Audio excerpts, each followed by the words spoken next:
ରାକ୍ଷୀ ପୂର୍ଣ୍ଣିମାରେ ଭାଇ ହାତରେ ରାକ୍ଷୀ ବାନ୍ଧିବା ନିଜ ହାତ ତିଆରି ମିଠା ଖୋଇକି। ଚାଲନ୍ତୁ ସାଙ୍ଗମାନେ, ଆଜି ଦେଖିବା ଗୋଟେ ସୁନ୍ଦର ମିଠାର ରେସିପି, ଯୋଉଟା କି ଆମେ ବିନା ଗ୍ୟାସ୍ ଜଳେଇକି କରିବା ଆଉ କେବଳ ବିସ୍କୁଟରେ ହିଁ ତିଆରି କରିବା।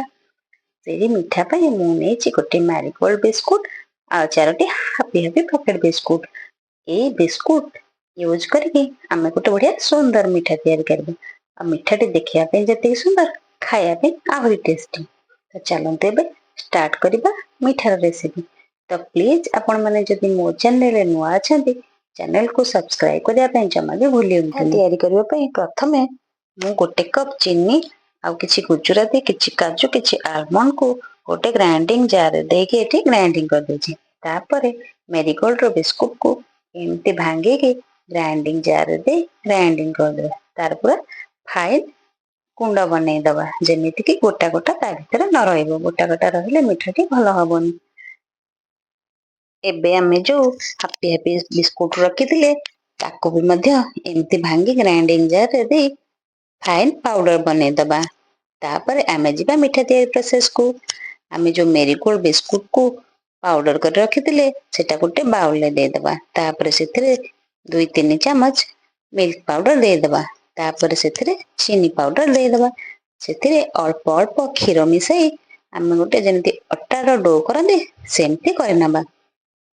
ତାପରେ ହାପି ହାପି ବିସ୍କୁଟକୁ ବି ଆମେ ସେମିତି ମିଲ୍କ ପାଉଡର ଆଉ ଚିନି ପାଉଡର ଆଉ ଅଳ୍ପ ଅଳ୍ପ କ୍ଷୀର ଦେଇ ତାର ବି ମଧ୍ୟ ଗୋଟେ ଡୋ ବନେଇଦବା।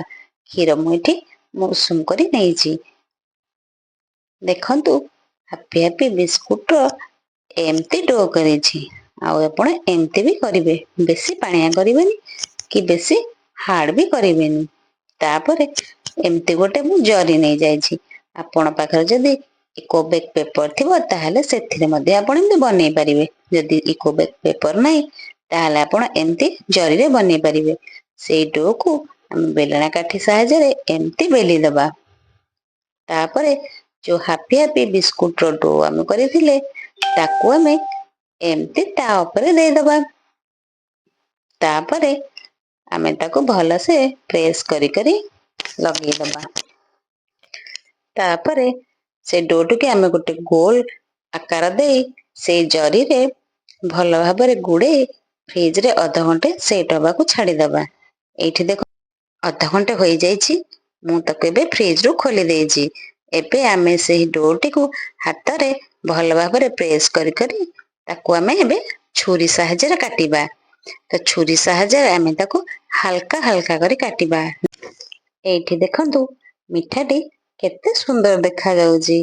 ଆମେ ଏମିତି ଭାବରେ ସବୁ ମିଠା ଗୁଡିକୁ କାଟିକି ସାଇଜ କରିନେବା। ଏବେ ଦେଖନ୍ତୁ, ମିଠାଟି କେତେ ସୁନ୍ଦର ଦେଖାଯାଉଛି। ମିଠାଟି ଦେଖିବା ପାଇଁ ଯେତିକି ସୁନ୍ଦର, ଖାଇବା ପାଇଁ ମଧ୍ୟ ସେତିକି ଭଲ ଲାଗିବ। ରହୁଛି, ବାଏ ବାଏ। ଦେଖା ହବ ଆଉ ଗୋଟେ ନେକ୍ସଟ ବ୍ଲଗରେ।